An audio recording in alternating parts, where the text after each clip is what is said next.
Hello and blessings, my beautiful souls. My name is Avalon Cameron and welcome back to my channel. Today I would like to talk to you about 9 signs that you are a witch.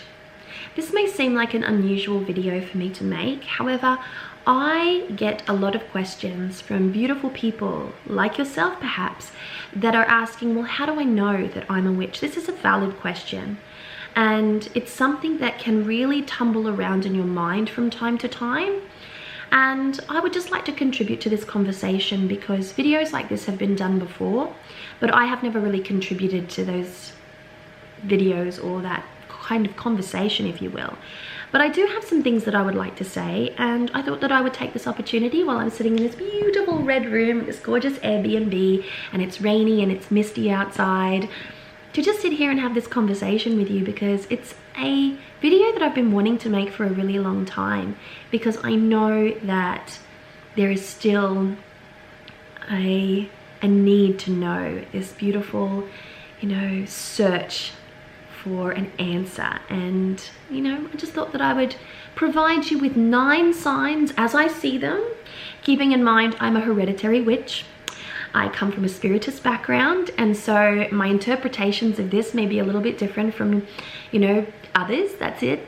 But I did come to Australia at a very young age, and I wasn't practicing spiritism when I came to Australia, and I had to look for a tether, for a different practice in which could fill the void of the practice that I left behind when I moved from Brazil to Australia. So I have been a seeker as well, and I just wanted to point that out because I know what it feels like to be without and to be searching.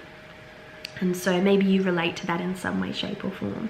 All right, let's get straight into it, shall we? I'm going to start off with number 1, which is the spirit of inquiry.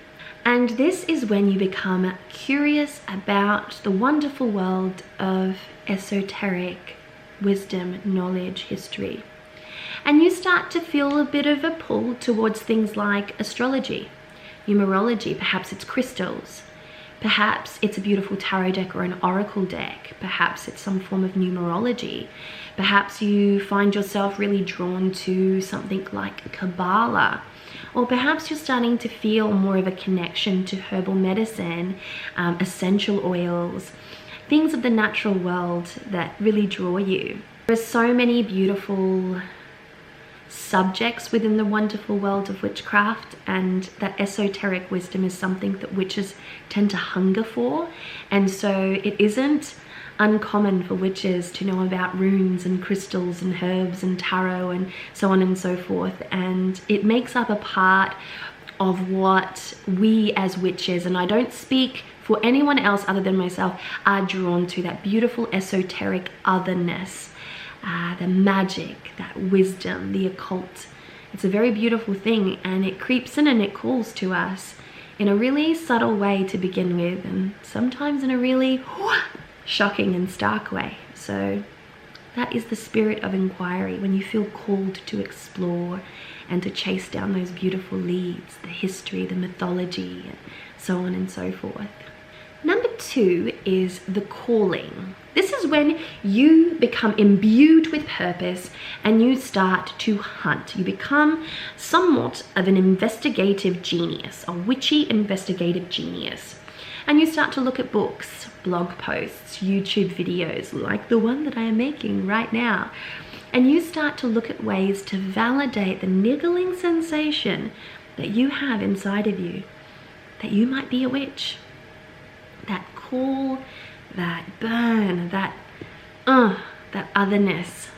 It's the quickening, it's the calling. And you need to know if this is a thing, right? You need to know if it's a thing, because curiosity, that gets out of hand really quickly, actually. And so you hunt for it, you investigate, and that is the calling. It's when you really, really start to deep dive into the books and find your way, find a tether of connection, find that which resonates. Number 3 is the cunning. Now hear me out here. Water always meets its level, right? So when you start to poke around in esoteric materials through the spirit of inquiry, or you start to indulge in the calling and research and YouTube and books and blogs and podcasts and so forth, when you do that, it activates something within you, and it won't take too long until your intuitive gifts are starting to make themselves known. This is a point of activation. It can sometimes be called the quickening, is when you start to awaken. This can often be confused as a spiritual awakening, but it's not. It's an invitation to this part of yourself that has been dormant for such a long time to open up. It can finally open up, which is such a gorgeous and glorious thing. So that in itself is really beautiful. And so within the calling, you might start to experience signs and synchronicities. You might stumble across information about the clairs and feel a really strong resonance with those abilities, with the clairs, with this idea that we all have these extra senses, you know, buried within us. And you might find that, you know, you have a really pronounced response in one of your clairs. You may find yourself experiencing moments of mediumship or prophetic dreams or glimpses. You might find yourself noticing signs, synchronicities, symbols, and a hidden language of meaning that you just feel is really trying to call you, to connect with you. It could be repeated numbers, looking at a phone or a clock and seeing the numbers 1111, for instance, which are very common, right? And seeing that regularly. It could be the fact that you see an animal consistently. Everywhere you go, there's an animal there. That's the same animal. The raven is there. The raven's over there, and the raven's here. And it's this subtle language of symbolism, of a way in which our beautiful spirits, our beautiful universe, the magic of the world is trying to get your attention. It's trying to call you to the path. And it's trying to show you that you're on the right path, to confirm that you're looking in the right spot. And that's such a beautiful thing if that's the calling. All right, number 4 is a really cute one. And that is the transformation into a dirt worshipper. It's a really cute little terminology for something that actually genuinely does happen. You know, witches have a very natural heightened appreciation for the world in which they live in. Full stop. And the world in which they live in is this world right here, this reality that we are in, reality in which we are anchored to this beautiful planet Earth. And as such, we look around, there are trees, there are plants, and within that, there's an entire world of magic. You know, green witchcraft, the magic of botanicals, the magic of plants, barks, woods, and things like that. There is this lure of crystals. Not every witch works with crystals, but many of them do. There is this, you know, beautiful understanding of the tides and the cyclical nature of the earth and how it relates to the moon, and you know, the idea of just laying down on the ground, walking barefoot on the grass, and how grounding that can truly be. It's about going out there and seeking out the resplendent beauty of nature and really appreciating the natural landscapes that are available to you and wanting to find more beautiful natural landscapes. You may find yourself, you know, drawn to zero waste movements or permaculture, organic gardening, veganism. You may find yourself drawn to natural medicine. You may find yourself drawn to travel, to hiking, to bushwalks, whatever takes you outside and gets you connected to the earth. There is no just one way in which we can be a dirt worshipper and connect with the earth. There are many ways. In fact, I know quite a few witches that consider themselves to be lovers of nature, and that entices a certain type of activity in my mind. But what they like to do is lay out a picnic rug with books and just lay there and read out in nature. And that in itself is a really beautiful thing and a really great way to connect to nature, is just to be outside. Or to go outside and stargaze. And these are ways to get yourself outside and to appreciate the fact that we are anchored to a living, breathing body of magic. That, my friends, is a dirt worshipper. Number 5, it's a bit of an energy aficionado, so to speak, and I'm talking about, you know, this conscious understanding, this awareness of the otherness of energy, of the way in which you can manipulate energy. Now, these days, and in our modern times, at the time that I'm filming this, things like Reiki are very well known. This is working with energy. Qigong is another way. Yoga, Parama body talk, acuenergetics, these are all ways in which to connect with this concept of energies. You may find that you stumble across energy information pertaining to the Hindu chakra system, and that in itself is an entire world of beautiful, beautiful information pertaining to the energetic power points within the body. You may find yourself stumbling across things like chi and prana and kundalini, and you may find yourself connecting with the energetics of elements: earth, air, fire, water, and ultimately spirit, the energy of spirit. All of these cardinal elements have a different energy in which to play around with, and you may naturally feel drawn to one of them. You might feel like a real earth baby, or a water baby, or a fire baby, or an air baby. You may really feel drawn to one of those. You might find that when you are out and about in a storm, for instance, and the air is raising, the wind is like, it's hectic, that you feel alive and electric, like that really amplifies you. Or you may find that when you're walking barefoot on the grass, the energy of the earth grounding you and creating that beautiful, you know, earthing experience amplifies your energy as well. Or you may find that playing around with fire, fire dancing, fire twirling, sitting around a beautiful bonfire, celebrating fire in some beautiful ritualistic way really works for you. Or swimming or diving in the water and connecting into the womb of the goddess and just playing around with that knowledge of water and connecting with the memories of water and all that that may bring really, really amplifies. These are heightened energies that we as witches can personally connect with. So the energy aficionado is that deep call, the exploration of the idea of energy and how we acknowledge and see energy as witches. And there are many, many ways to do that. 6, healing. Whew. Healing is, it's a big one, yeah. And it is my experience that witches are naturally called to healing. Now, don't misunderstand me. I'm not talking about being professional healers, but looking at ways in which we can heal ourselves, either through such things as shadow work, or chakra balancing, or eating better, or sleeping better, or giving ourselves meditation as an experience in which to recharge and unwind. You know, this knowledge of energetic sensitivity, when we become really, really, you know, attuned to energy, can help us to bring harmony and wholesome energy into our spaces so that we can get better night's sleeps. It's really about caring for our physical body first and foremost, and then caring for the physical bodies of those around us. It may mean that you drink more water. It may mean that you sleep better. It may mean that you try not to overtly stimulate yourself because you get nightmares if you watch a horror movie. Or, you know, it's being aware of these types of things so that you can be a calmer, grounded, more centered individual. But healing takes it that one step further. It brings that responsibility to the witch. A witch is uniquely qualified to heal themselves.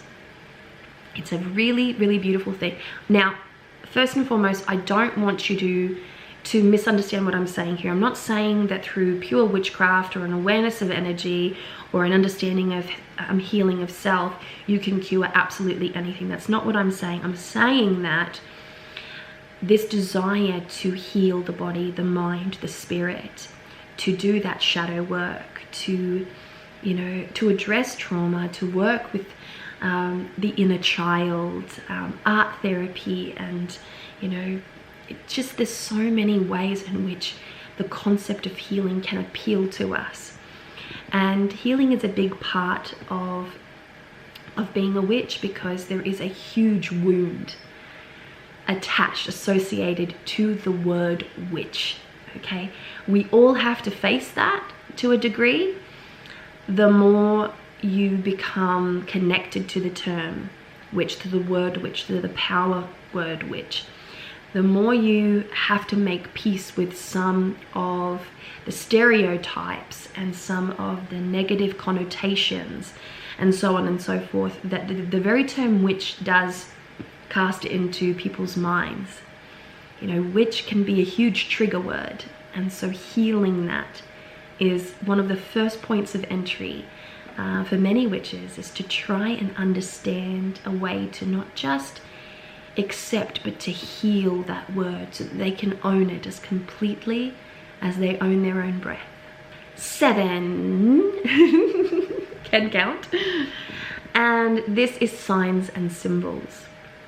Now, I spoke about signs and symbols in one of the, I think it was the Cunning, and I want to say a little bit more about that, because a sign can be not necessarily the most magical thing that exists. A sign can literally be somebody holding up a sign. It can be a very practical thing. Signs and symbols, we're already playing around with the concepts of signs and symbols in our everyday life. You know, we're talking about how do we know which one's the male and female toilets, for instance, or, you know, stop signs, and, you know, the ability to cross a road. Like, how do we know that that happens? We're paying attention to lights and to sidewalks and to things, right? We're in that field, if you will, of signs and symbols. But it's when those signs deepen and those signs start to become really pronounced that we know that it's magic. It's magic that's coming to us, baby. It is that beautiful witch's magic. That sign. And witches are known for accepting and being able to channel really, really good signs.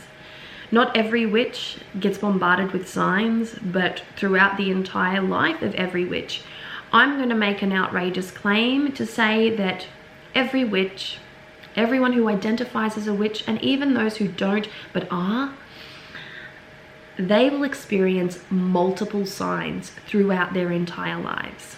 And some signs can only be discerned through 20/20 hindsight. Like, come to think of it, there was a sign. There was a sign.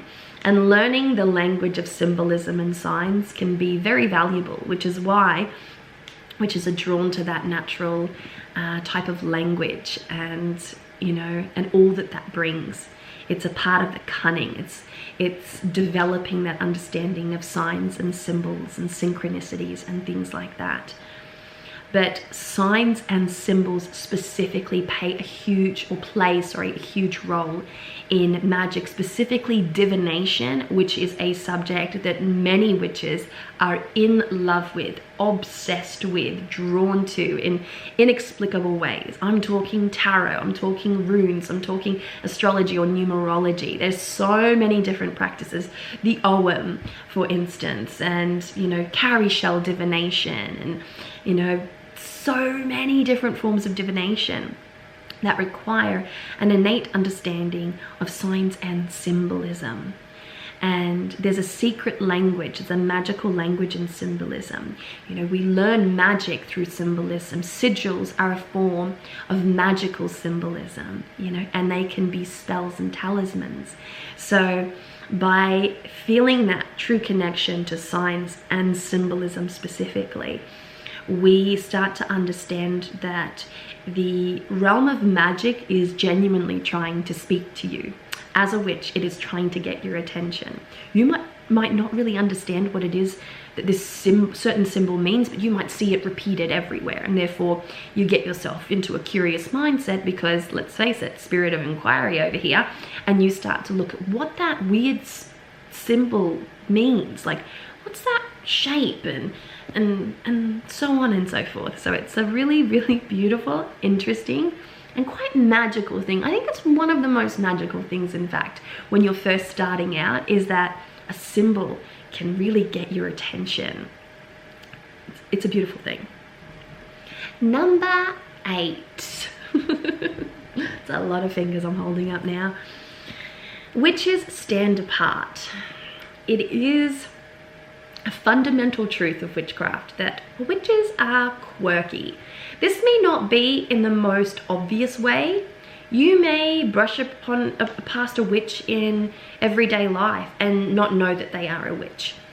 But they, in themselves, are quite quirky individuals, quite mysterious individuals, and they stand apart with strange hobbies and, you know, creative, expressive ways in which to go about things. Collectors, you know. Witches love to collect things like crystals and bones and books and all that type of good fun stuff. It's holding specific values and political views, and it's having firm morals and good boundaries and not being scared to push against the status quo and to speak your truth and to allow others to know where they stand. Witches take up a big amount of space, whether large or small people. We just take up a lot of energy, and we typically stand apart from others. And it's a subtlety that I'm speaking of here. I'm not necessarily talking about dressing differently to the point where you just don't fit into your community, although that could be one way. Aesthetically presenting yourself could very well be one way, but that's not the only way. Standing apart can mean saying no when everyone else is saying yes. It can mean thinking for yourself and separating yourself from, you know, that sheep herding mindset. It's making decisions on the base of intellect, knowledge, intuitive wisdom, and, you know, spirit sometimes. And that will naturally mean that you stand apart. It's a beautiful thing that happens. Witches are spirit-led anyway, so to a degree, you are always standing apart as a witch because you are conscious of a world that lies beyond the mundane world. We have an insight into an esoteric, occult, or magical world. And that's an entire community with an entire language, with an entire group of people and subsections and sub-communities and cliques and so on and so forth. So it really is about standing apart from the status quo. Standing apart from that which is considered to be mundane or beige. And number 9, and that is the last sign that I have for you folks, and it's a simple one. It's that when you hear the word witch, you just know that you belong. It fits, it feels right, it calls to you, it resonates. It sparks that creative rebellion inside of you. It wakes you up from a sleep. It makes you feel alive. It makes you feel special. It makes you feel connected. It's that feeling of belonging, that feeling of coming home, that feeling of familiarity, that feeling of fitting in. It's all of those things and more. It's the feeling that you get from when you feel like you're in the right place, or when you are in the right place at the right time, or where you just have found your place in the world. That's a big one, you know, that feeling of coming home, of fitting in. It's simple, but it's a pretty big sign that you have come across something that is meant to be in your life and that will change your life for the better. And there you have it, my beautiful souls. 9 signs that you're a witch. I hope you've enjoyed it. And if you'd like to contribute to the conversation, I would love to hear from you as to what you believe is a really good sign, personal, quirky kind of sign that you're a witch. Because I know that a lot of witches watch my videos. My subscriber base are very witchy, and so there may be a few more nuanced suggestions that I would love to hear personally. So be sure to leave your comments below. And in the meantime, I'm wishing you so much love, luck, peace, and joy. Take care of yourselves, and I will chat to you again soon. Mwah.